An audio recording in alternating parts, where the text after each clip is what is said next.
Thank you, President Ono. Good afternoon. My name is Andrew Seri, and I am the Provost and Vice President Academic of the University of British Columbia. Every year at Congregation, UBC has the honor of bestowing honorary degrees upon individuals who, in the opinion of the university community, have fit the criteria of excellence and eminence in their chosen field.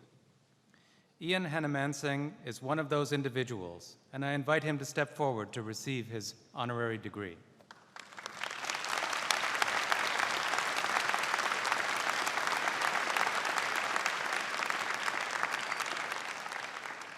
I will now read a citation. Mr. Vice Chancellor, as a journalist and anchor with the Canadian Broadcasting Corporation for more than 30 years, Ian Hanomansing has become one of the most trusted household names in Canadian journalism. After graduating from the Faculty of Law at Dalhousie University, he began his broadcasting career at radio stations in Moncton and Halifax, and then joined CBC in Halifax in 1986. His assignments soon took him to Toronto and eventually to Vancouver, where he was a national reporter for 14 years. He was then appointed as the anchor of various investigative news programs, including Canada Now, CBC News Now, and, of course, The National. As a reporter, he undertook many challenging assignments, including the 1989 Exxon Valdez oil spill and the San Francisco earthquake, the 1992 Los Angeles riots, and the Hong Kong handover in 1997. On the lighter side, he covered 7 Olympic Games, the most recent in Sochi in 2014. He also developed and hosted a series of innovative live specials, including Downtown Drugs in 1998, which explored the problems and potential solutions in Vancouver's downtown East Side, and 2005's Crime on the Streets, broadcast from the prison cells of Manitoba's Stony Mountain Institution, a program which won a Justicia Award from the Canadian Bar Association for excellence in legal journalism. His other national awards include the 2008 Gemini for Best News Anchor and the 2016 Canadian Screen Award for Best National News Anchor. I am pleased also to note his volunteer service here at UBC as a member of the Board of Advisors of the Graduate School of Journalism. Mr. Vice Chancellor, in recognition of his distinguished achievements within the profession of journalism, I ask you to confer the degree of Doctor of Laws, honoris causa, upon Ian Harvey Hanomansing.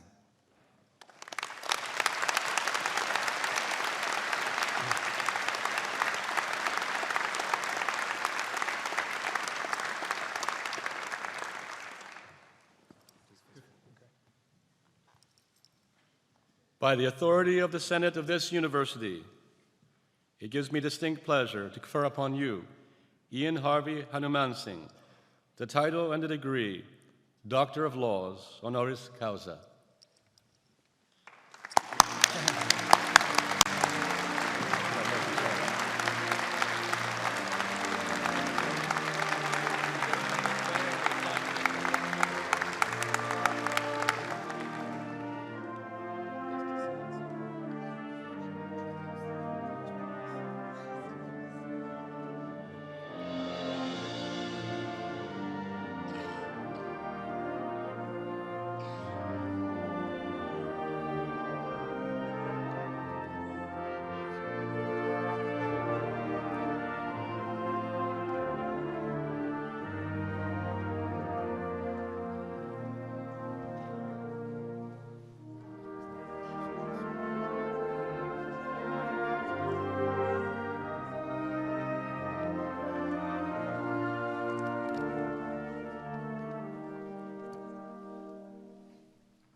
It gives me great pleasure now to ask Dr. Hanomansing to say a few words. Please. Well, thank you very much. This is an incredible honor to be part of today's ceremony. It was just a few months ago that my wife and I were sitting out there as our older son became a member of the UBC alumni as he graduated, not with an honorary degree, but one that, like you, he earned through hard work and academic excellence. And let me make it clear to all of you that I understand the pecking order here in terms of importance. Honorary degree recipients kind of here. Parents, family members of the graduates here, and the class of 2019 right up here. And keeping with that hierarchy, when UBC asked me to speak today, they said there's really only one rule. You can say anything you want. Just make sure you don't say it for longer than 5 minutes.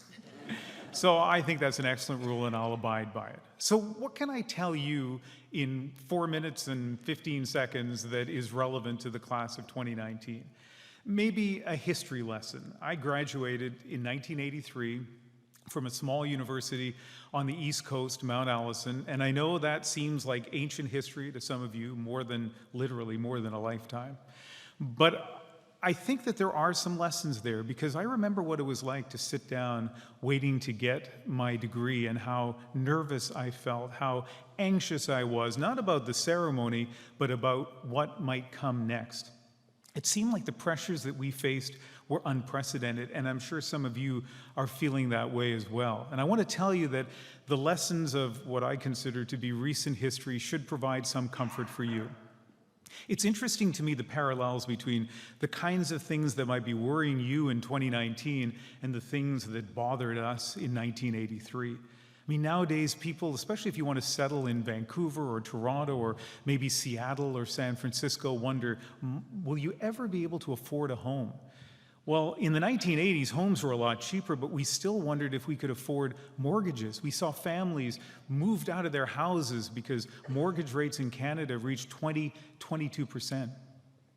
These days, you may look around at the political divisions in society here in Canada over issues like pipelines and climate change and think, how can we come together as a country? Well, in New Brunswick in the 1980s, we just looked at our neighboring province, Quebec, where there were people who wanted to leave Canada. You talk about the politics of division. And you may fret sometimes about what's happening in Moscow and Washington, the possibility of foreign meddling in elections. Well, in the 1980s, we too fretted about what was happening in Moscow and Washington, but it had to do with the possibility of nuclear war, that one person by accident might trigger a missile that could lead to, and this actually was a term used at the time, mutual assured destruction. Talk about inducing anxiety. Add to that record high inflation, record high unemployment, and you can imagine what it was like to be a graduate in 1983. We felt anxious the way that maybe some of you feel anxious. I gave a speech at my graduation, and the toughest part about giving that speech was to not sound bleak and depressing. So I talked to my dad about what to say, and he said, talk about how these obstacles will be challenges and how we, the class of '83, accept that challenge. As a rhetorical device, it actually worked out pretty well.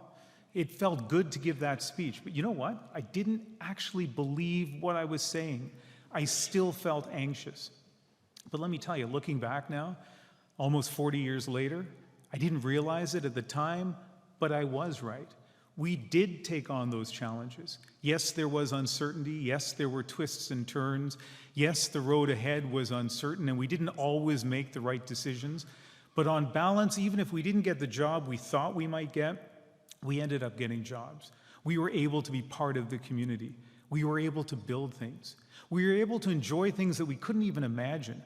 When I began as a reporter, you always had to carry around a pocket full of quarters and look for payphones. And if you don't know what payphones are, your parents can explain them to you. Nowadays, I mean, we all have smartphones. I can go live in an instant just with a few keystrokes. I don't think even the futurists in the 1980s could have imagined that. Socially, things could change so quickly, even though we would rail at how old-fashioned certain ideas were. I think about attitudes around the acceptance of drinking and driving, around the acceptance of gay marriage, and how at certain times in recent history, social attitudes could suddenly leap forward progressively. As a reporter, let me tell you, I've interviewed hundreds, if not thousands, of people, and the vast majority are gentle and compassionate and generous and do their duty and work and are not corruptible. In the last year, some of the stories that I covered included going to Humboldt, Saskatchewan, and going to North Toronto after somebody drove a van and killed people on a sidewalk for no good reason. I mean, what good reason could there possibly be? I went to the Danforth neighborhood in Toronto after the shooting there. Each time there could have been people trying to divide those communities, but instead the communities came together. We as reporters were welcomed there, and also not just political leaders, but just people inside those neighborhoods said, let's come together. That is the human nature that I've seen time and time again. And when you think of those stories I talked about, maybe you look at the news sometimes, or maybe you don't look at the news because you think to yourself, it's too depressing. But remember, the kinds of things we report on are the things that are out of the ordinary, are the things where society does something which is wrong and unacceptable. And there are people, you will be some of those people, who will work to heal, to make them better, to try our best to make sure the problems we had in the past don't happen in the future. When I look at you, I envy what's ahead. It is going to be an incredible adventure. You are going to see things and do things, and maybe some of you will invent things that you can't even imagine right now.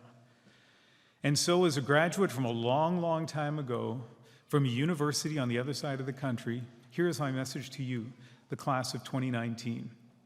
Embrace optimism. Enrich your community wherever it is you end up settling. And more than anything, enjoy this moment. You've earned it. Congratulations.